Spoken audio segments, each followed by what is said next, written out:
अंबानी और अडानी को सुबह खरीद के शाम को बेच दे, क्या ऐसी भी कोई कंपनी है? एप्पल, गूगल, फेसबुक, इन तीनों कंपनियां पूरे वर्ल्ड को कंट्रोल करती है। क्या कोई ऐसा व्यक्ति है जो इनको भी कंट्रोल करता हो? आपने हमेशा सुना है कुछ लोगों के हाथ में दुनिया का सारा पैसा है, सारी पावर है, वही सब कुछ कंट्रोल करते हैं और तेजी मंदी कुछ भी हो उनका पैसा कभी कम नहीं होगा, वो हमेशा पैसा कमाएंगे। आखिर कौन है वो कुछ लोग? आज बात करेंगे ऐसे ही एक व्यक्ति और ऐसी कंपनी की।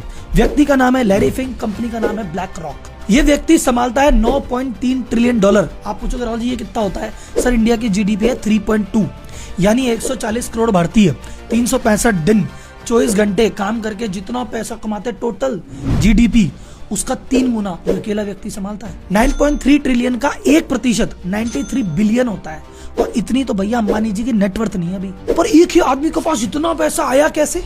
ये लैरी फिंक कौन? ये ब्लैक रॉक कौन है? इतना पैसा लाया कहां से? ये पैसा लगाता कहां पे?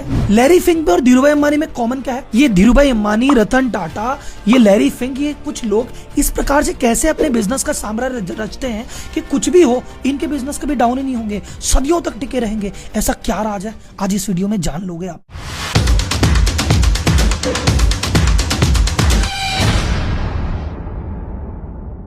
अब पहला सवाल, ये साला है कौन लैरी फिंक? हमने नाम ही नहीं सुना इसका। भाई साहब जितना बड़ा काम लैरी भाई ने किया है ना, उसको करने के लिए जो जिगरा चाहिए, या तो दिल टूट के आता है, ईगो हट होके आता है। जब बंदा इस मोड में रहता है ना कि ठुकरा के मेरा प्यार तू इंतकाम देखेगी, तब जाके इतने बड़े बड़े काम होते हैं। भाई साहब ने पढ़ाई की थी पॉलिटिकल साइंस की, लेकिन कमाने घुस गए शेयर मार्केट में। अब देखो पॉलिटिक्स से क्या मिलता है? पावर। और स्टॉक मार्केट से क्या मिलता है? पैसा। और जो बंदे को इन दोनों की समझ है वो बड़े बड़े गेम खेलेगा। भारत में इन दोनों की समझ किसको थी? धीरूभाई अंबानी को। स्टॉक मार्केट के भी जानकार थे, बिजनेस में भी हाथ पक्का था और पॉलिटिक्स में भी सही पकड़ थी। इस चक्कर में उन्होंने इतना बड़ा साम्राज्य रच दिया उस समय जो कोई सोच नहीं सकता था। टाटा बिरला के नाम हुआ करते थे, उनको पार करके अंबानी जी पैदा हुए और ऐसा ही कुछ किया लैरी फिंक ने और इतना बड़ा नाम बनाया। आखिर किया क्या, आगे डिस्कस करेंगे। तो इन्होंने जब 23 वर्ष की उम्र में काम चालू किया तो बॉस्टन करके कंपनी में चालू किया। उन्होंने एक चीज इन्वेंट की, डेट सिंडिकेशन। इन्होंने कहा जो छोटे मोटे लोन बांटते हो ना, इसको एक काम करो, इसका बंडल बना लो और टुकड़े करके अलग अलग चीजों में बांट दो।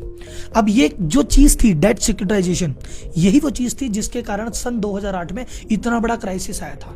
तो जिस क्राइसिस से अमेरिका और पूरी दुनिया हिल गई थी, इस भाई ने उसकी नींव रखी थी। 23 साल की उम्र में काम पे लगे और 31 साल की उम्र में बन गए बैंक के एमडी।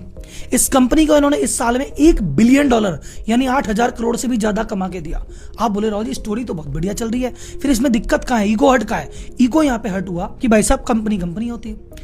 इतने सालों में 8,000 करोड़ कमा के दिया, बट ये और कॉन्फिडेंट हो गया, अरे अपने को सब आता है, अपने को सब आता है, थोड़ा ज्यादा रिस्क ले लिया और एक ही क्वार्टर में मात्र 3 महीने में $100 मिलियन यानी लगभग 800 करोड़ का घाटा लगवा दिया। अब भाई साहब ये जो घाटा लगा